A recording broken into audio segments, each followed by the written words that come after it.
Martyrs Dada, Maximus, and Quintilian at Dorostolum. Commemorated on April 28th, the martyrs Dada, Maximus, and Quintilian suffered under the Emperor Diocletian, 284-305, who issued a decree requiring everyone to offer sacrifice to the pagan gods during the public festivals and to put Christians to death. Tarquinius and Gabinius, the emperor's representatives in Dorostolum, made a sumptuous feast, attended not only by the inhabitants of the city, but also people from the surrounding villages.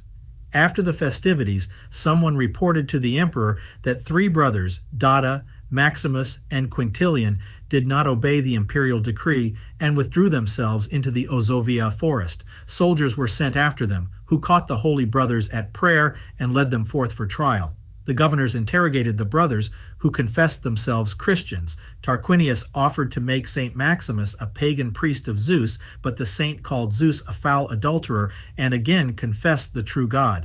Tarquinius attempted to reason with Saints Dada and Quintilian. They said that their brother was well versed in the Holy Scripture and they would follow him in everything. They threw the martyrs into prison, but they thought only of the salvation of their souls.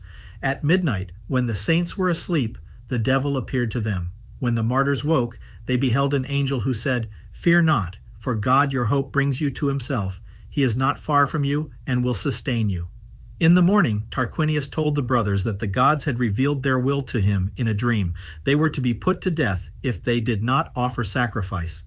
The martyrs answered that the Lord had commanded them to endure torments for his sake. The tortures and interrogations continued for several days from morning to evening.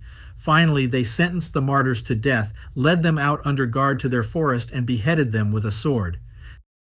Ave Maria Stella